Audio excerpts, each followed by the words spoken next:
you would not be okay with it. Not in the cold light of day. Wouldn't I?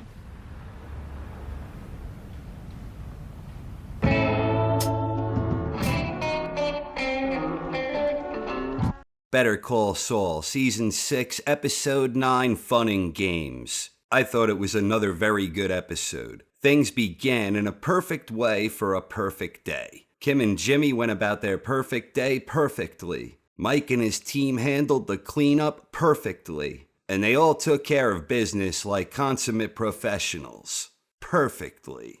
Indeed, according to Mike's report, Kim and Jimmy played it with law enforcement as told, maybe a bit better. So the entire Howard Lalo cover-up started in a perfect way, but it wound up being far from a perfect day. Beneath the surface, all of the major players involved exuded a demeanor of deep guilt and loneliness. Gus's meeting with the cartel also began in a perfect way for a perfect day. Hector's accusations against Fring brought them all together, and in a somewhat ironic twist, Lalo's plan to fake his own death was so damn good that without new proof of his body, Hector sounded like a crazy old man. Even the well-dressed Salamanca duo admitted to seeing a burnt body where the dental records matched as confirmed by Bolsa. Don Eladio downplayed Hector's claims and gave Fring a quick warning to remember who's boss. Later, Gus is experiencing a rare moment of leisure time, apparently seeking out an old acquaintance. If I was reading the scene correctly, I got the impression that these two were perhaps a past item, or maybe more likely a potential item in the making. But Gus, having recently been where his old friend Max was killed, in the very spot where we know Eladio later dies in Breaking Bad, Gus has a lot on his lonely mind. Gus is at least wise enough to understand that the life he has chosen precludes him from having someone special in his life. Someone his enemies can potentially use against him, a common theme in Breaking Bad. The scene between Mike and Nacho's old man provided some resolution here. What I personally loved about this scene was that Nacho's father called out Mike for the punk gangster he is.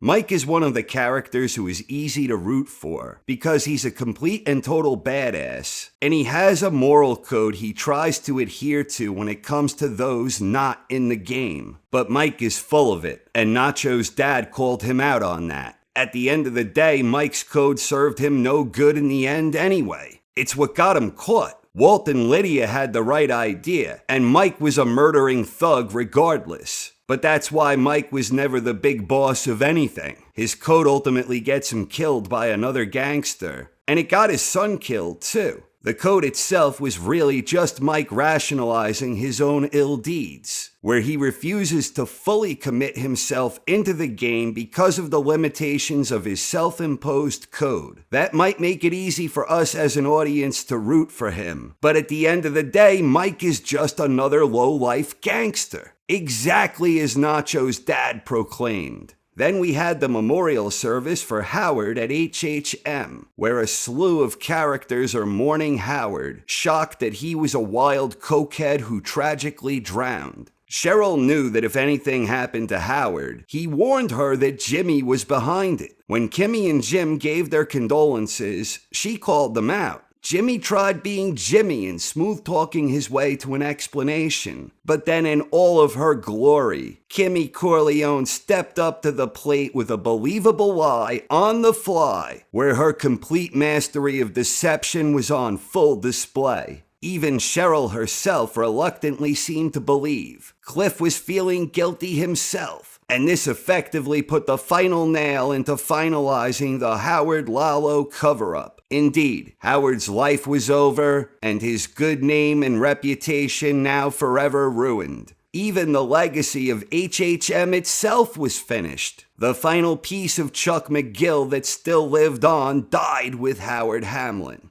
But the moment Kim and Jimmy shared in the parking garage was perhaps the most powerful moment in the episode, even more powerful than what followed. In that moment, Kim had made the decision that she and Jimmy were through, that they brought out the worst in each other in toxic fashion. Kim later gave notice to the bar that she was resigning as an attorney. And then the big breakup scene with Jimmy. Kim did come clean. And she finally admitted to Jimmy that she knew Lalo was alive. And she even went so far as to admit why she withheld from him. We finally heard Kim and Jimmy tell each other, "I love you." Just like the song from the opening. It's a perfect way to end a perfect day. It's the perfect way to say, "I love you." And they're done. They are done.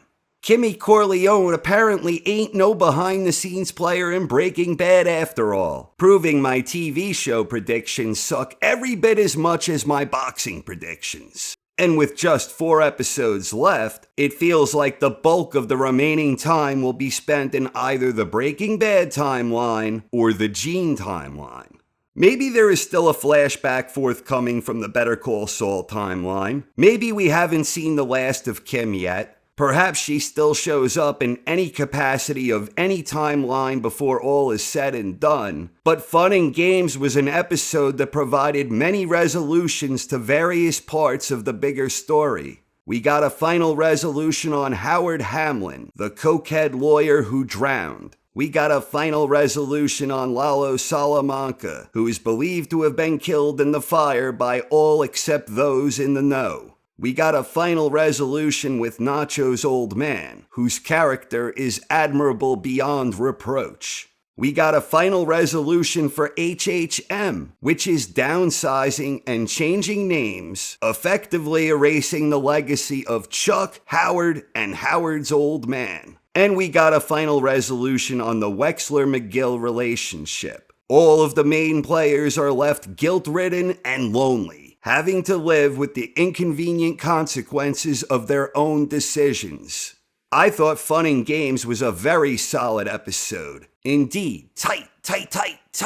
And the most intriguing thing for me about the final 4 is what insight are they going to provide about Saul Goodman from the Breaking Bad timeline? And how does that directly tie in with the ultimate fate of Gene? In Breaking Bad, we didn't really see any of what Saul did during his personal time. And it feels like the only reason to even bother returning to the Breaking Bad timeline is to provide us with an important piece of the puzzle from that time that wasn't relevant to Walt's story.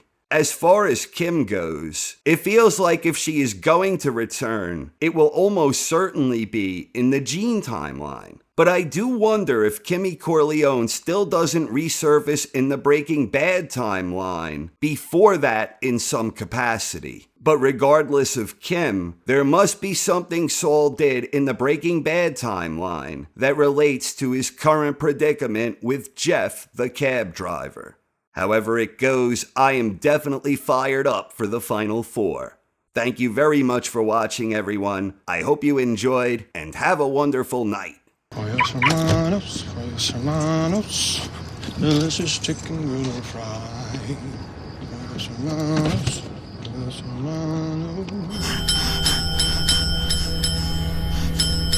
Por favor.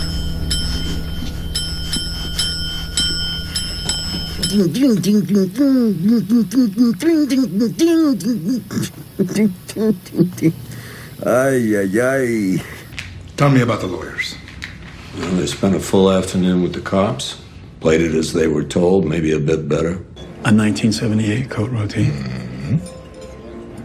Mr. Frank. Gustavo. Gustavo.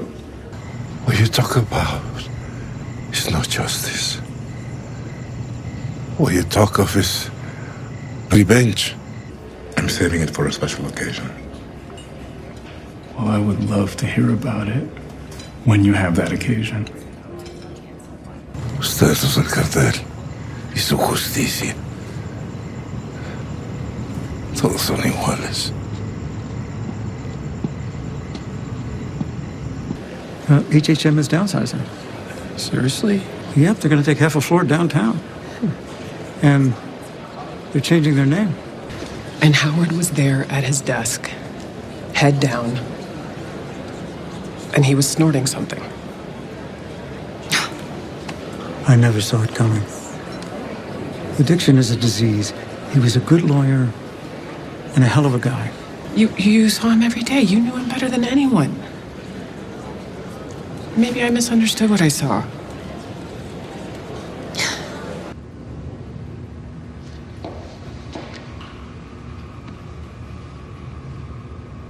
Pollos hermanos, pollos hermanos, delicious chicken griddle fry. Pollos hermanos, pollos hermanos. You know, Quasimodo predicted all this. Who is this? That, my friend, is Albuquerque's public enemy number one. We're done when I say we're done. I love you. I love you too. But so what? You're done. You are done!